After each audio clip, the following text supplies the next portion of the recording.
1, 2, 3.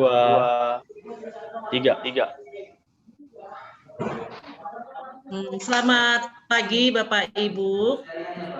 Baiklah, hari ini kita mulai pembelajaran kita, materi kita. Saya selaku moderator di sini sebagai pemateri pada hari ini adalah yang dibawakan oleh Bapak Ruli. Sebagai ketua kelas adalah Ibu Dea. Dan sebagai peserta adalah Ibu Mariana dan saya sebagai moderator Ibu Kartini. Untuk itu kami persilakan kepada pemateri Bapak Ruli untuk menyampaikan materinya. Kami persilakan. Oke, baik. Terima kasih, Bu. Oke, sebelum saya mulai, boleh di-mute-kan suaranya, Bu, ya.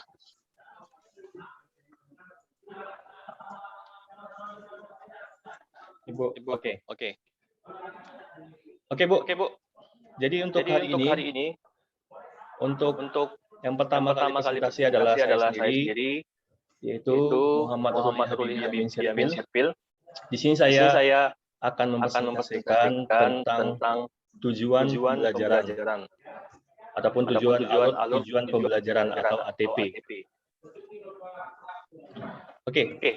Jadi di sini ada yang pertama konsep tujuan pembelajaran.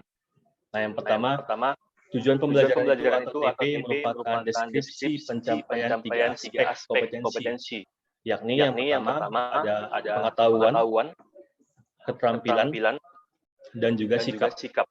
Nah, jadi ketiga ini diperoleh siswa dalam satu atau lebih kegiatan pembelajaran, disusun secara kronologis berdasarkan urutan pembelajaran dari waktu ke waktu yang menjadi prasyarat menuju CP, capaian pembelajaran, Bu, ya. Nah, kemudian di sini ada rumusan tujuan pembelajaran yang tidak hanya mencakup tahapan. Yang pertama di sini ada namanya kognitif, yaitu mengingat, memahami, mengaplikasi, menganalisis, mengevaluasi, dan mencipta. Kemudian ada dimensi pengetahuan, faktual, konseptual, prosedural, dan juga metakognitif. Nah, tetapi ini juga mengikuti sertakan perilaku capaian seperti kecepatan hidup, ataupun disebut dengan krisis, kreatif, komunikatif, dan kolaboratif. Nah, juga serta profil pelajar Pancasila. Nah, yang ada itu beriman, berkebinekaan global, bergotong royong, kreatif, bernalar kritis, dan juga mandiri. Selanjutnya di sini untuk secara operasional, komponen tujuan pembelajaran itu dapat memuat 3 aspek, yaitu kompetensi yang pertama. Nah, kompetensi ini disebut dengan kemampuan yang dapat diimplementasikan oleh siswa ataupun diaplikasikan dalam bentuk produk atau kinerja, abstrak dan konkret, yang menunjukkan siswa telah berhasil mencapai tujuan pembelajaran. Kemudian yang kedua adalah konten. Konten ini yaitu pengetahuan atau inti atau konsep utama yang diperoleh siswa melalui pemahaman selama proses pembelajaran di akhir satu unit pembelajaran. Kemudian yang ketiga ada namanya variasi. Untuk variasi ini artinya adalah sebuah keterampilan berpikir apa saja yang perlu dikuasai siswa untuk dapat mencapai tujuan pembelajaran. Nah, jadi penggunaan keterampilan berpikir realistis dan tingkat tinggi seperti mengevaluasi, menganalisis, memprediksi, menciptakan, dan lain sebagainya. Nah, di sini juga ada contoh-contohnya. Contoh yang kompetensi ini peserta didik dapat menyajikan solusi untuk menangani perubahan kondisi. Kemudian contoh konten perubahan kondisi di alam permukaan bumi akibat faktor manusia. Kemudian contoh yang variasi di sini ada menganalisa hubungan antara kegiatan manusia dengan perubahan alam di permukaan bumi dan menarik kesimpulan penyebab utama. Oke, yang berikutnya di sini ada konsep tujuan pembelajaran. Nah, contoh tujuan pembelajaran dengan membuat tiga aspek yang telah dijelaskan sebelumnya. Yang pertama adalah menjelaskan, ini contohnya Bapak Ibu ya, menjelaskan hukum Newton dengan menggunakan kata-kata sendiri dan menceritakan fenomena dalam keseharian yang menggambarkan hukum Newton. Nah, yang berwarna kuning itu menunjukkan bahwasanya kompetensi. Yang artinya kata kerja yang menunjukkan keterampilan ataupun aksi. Kemudian yang berwarna biru itu menunjukkan kontennya ataupun materi yang dipelajari. Kemudian yang hijau itu menunjukkan variasi ataupun penggunaan keterampilan berpikir, kreatif, kritis, dan tingkat tinggi. Oke, selanjutnya ini prinsip penyusunan alur tujuan pembelajaran. Nah, jadi perumusan alur tujuan pembelajaran berfungsi yaitu untuk mengarahkan guru dalam merencanakan, mengimplementasikan, dan mengevaluasi pembelajaran secara keseluruhan, sehingga capaian pembelajaran diperoleh secara sistematis, konsisten, terarah, dan terukur. Kemudian penggunaan kata kerja operasional dalam rumusan tujuan pembelajaran, fasilitasi guru dalam mengidentifikasi indikator atau kegiatan aktivitas pembelajaran yang tentunya sangat terkait dengan pemilihan materi ajar dan jenis evaluasi pembelajaran baik yang formatif maupun yang sumatif. Oke, di sini selanjutnya ada prosedur penyusunan alur tujuan pembelajaran. Nah, prosedurnya sini ada yang pertama melakukan analisis capaian pembelajaran yang memuat materi dan kompetensi pengetahuan, keterampilan, dan sikap. Yang kedua adalah identifikasi kompetensi di akhir fase dan kompetensi sebelum yang perlu dikuasai peserta didik ataupun sebelum mencapai kompetensi di akhir fase. Kemudian melakukan analisis setiap elemen dan atau suplemen profil pelajar Pancasila yang sesuai dengan mata pelajaran dan capaian. Kemudian selanjutnya merumuskan tujuan pembelajaran dengan mempertimbangkan kompetensi yang akan dicapai. Selanjutnya susun tujuan pembelajaran secara linear bagaimana urutan kegiatan pembelajaran yang dilakukan di hari ke hari.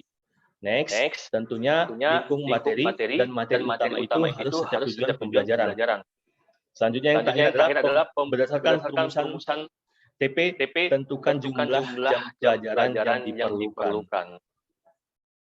Oke, Bapak Ibu, mungkin untuk alur tujuan pembelajaran itu cukup sekian untuk presentasi dari saya. Saya kembalikan kepada moderator.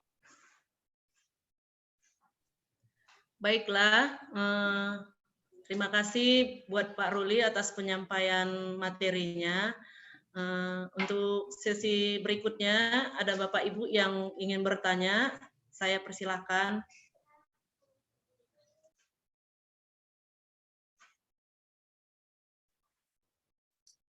Saya yang akan bertanya kepada Bapak Ruli. Assalamualaikum Pak Ruli. Waalaikumsalam Bu. Ya Bu, silakan Bu. Ya, pertanyaan saya Pak. Coba buat satu contoh tentang konsep tujuan pembelajaran dengan memuat 3 aspek yang telah dijelaskan yang berkaitan dengan bidang studi yang Bapak ajarkan. Oke Bu, baik. Terima kasih. Akan saya jawab untuk pertanyaan dari Ibu Mariana Bu ya.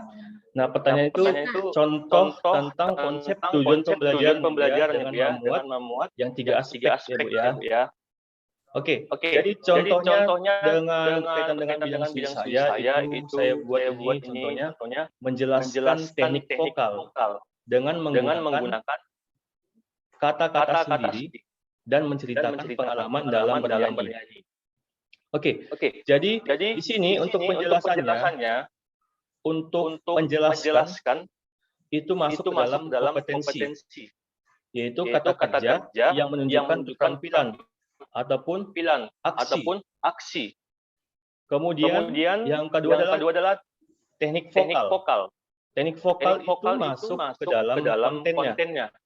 kontennya itu berupa materi yang dipelajari menggunakan itu kata-kata sendiri ataupun variasi. Kemudian ini menggunakan kata-kata sendiri itu masuk dalam variasi ataupun penggunaan keterampilan berpikir, kreatif, kritis, dan juga tingkat tinggi. Oke, baik Bu Mariana. Itu mungkin jawaban saya. Oke, baik Bu Mariana. Saya kembalikan kepada Ibu Maria, apakah sudah puas dengan jawaban saya atau masih kurang, Bu? Puas dengan jawaban saya atau masih kurang, Bu? Berarti yang Bapak jelaskan tadi memang sudah diterapkan di sekolah Bapak ya, Pak?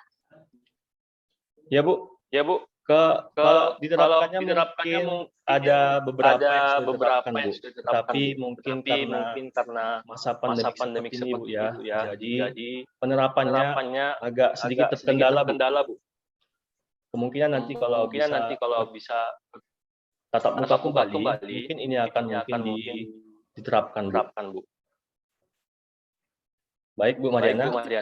Ya, saya kira sudah puas dengan jawaban Bapak. Terima kasih Pak Ruli. Iya Bu, sama-sama Bu. Oke Bu, saya kembalikan kepada moderator. Apakah ada lagi yang mau bertanya? Oke, Bapak Ibu, masih ada lagi yang pertanyaannya? Oke, berarti Ibu Mariana sudah cukup jelas ya Bu ya pemaparan dari Bapak. Mungkin kalau ada lagi pertanyaan, masih ada kesempatan bisa diberikan. Sudah cukup, Bu? Cukup, Bu. Oke, kalau gitu, mungkin pertemuan ini sudah bisa kita sudahi. Sebelumnya, saya serahkan kepada Ketua Kelas untuk, tadi lupa membukanya ini, sekarang menutupnya ke Ketua Kelas, saya persilakan untuk memimpin ya Bu ya. Iya, baik, nggak apa-apa Bu. Iya, biarpun pembuka nggak berdoa, tapi di akhir kita tetap berdoa ya kan Bapak Ibu. Iya.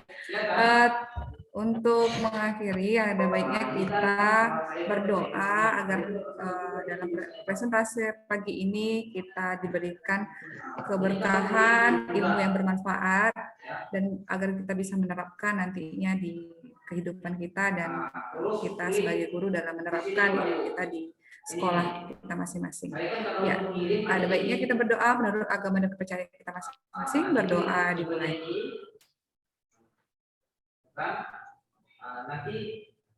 Berdoa selesai. Oke, mungkin untuk sesi berikut ini dapat kita akhiri ya Bapak Ibu. Saya ucapkan terima kasih.